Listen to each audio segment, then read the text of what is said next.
All right, let's talk about energy. We're using it right now, every single second.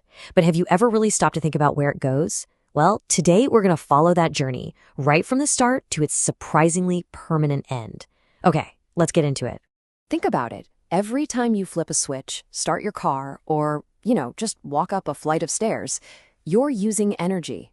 But it can't just vanish into thin air, right? So, where does it actually go? Okay, so there's this basic rule in physics that you probably remember from school. Energy can't be created or destroyed. It just changes. It transforms from one thing into another. So let's follow that transformation. Let's trace the journey and see where it all ends up.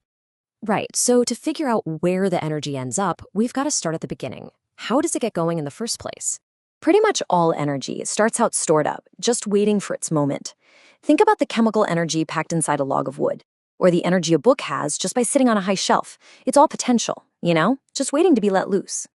So what unlocks all that stored up potential? Well, it needs a trigger. It could be a process, like setting something on fire, or an event, like something falling off that shelf. That's the kickoff, the thing that starts the whole transformation from stored energy to active energy. Let's look at a few examples of this in action. Here's a classic one. The simple act of burning. It takes all that chemical energy that was stored in the wood, and boom, it turns it into thermal energy. Heat. Super simple, but a really powerful change. Or how about this?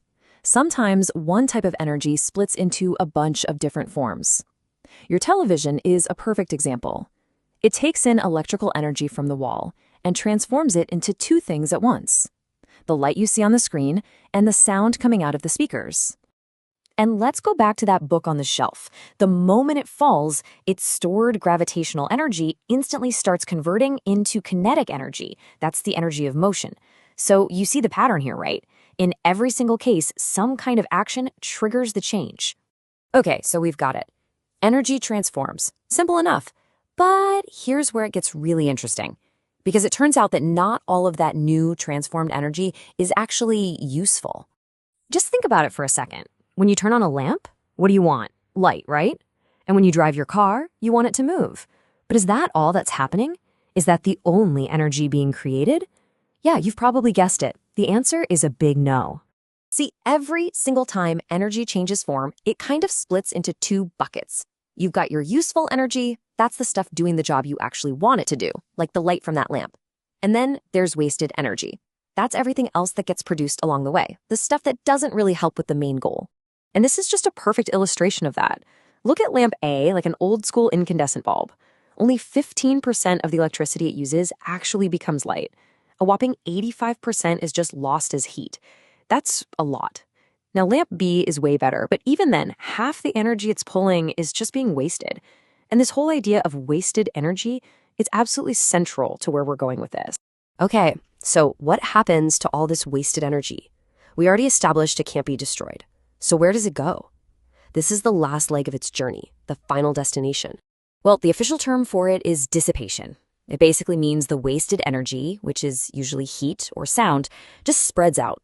It thins out into the surroundings, becoming less and less concentrated until it's, just kind of everywhere and nowhere. And this is the really critical part.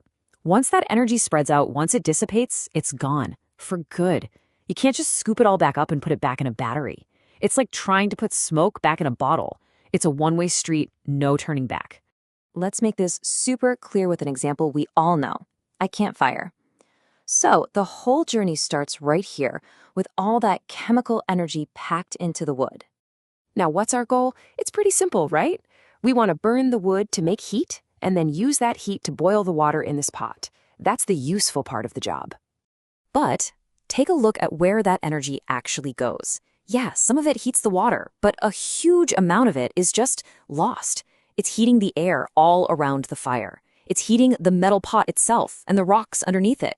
It's escaping as steam. It's radiating away as light into the night sky. All of that is dissipated energy, and we can never, ever get it back.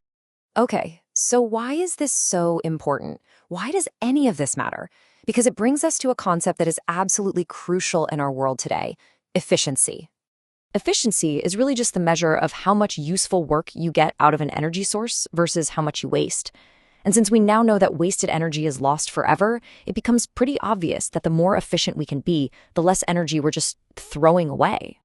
Let's go back to that light bulb. Remember that number? 85%. Wasting 85% of your energy to get just 15% of the job done? That's just a staggering loss. Improving efficiency is all about flipping that ratio. It's about getting more of what we actually want. More light, more motion, more computing power from the very same amount of energy we start with. And this is where the stakes get really, really high. Because when we're talking about using resources that are finite, things like fossil fuels, every single bit of that wasted, dissipated energy represents a piece of that resource that is gone forever. It's not just wasted energy anymore. It's wasted money, and it's a wasted piece of our planet that we can never get back.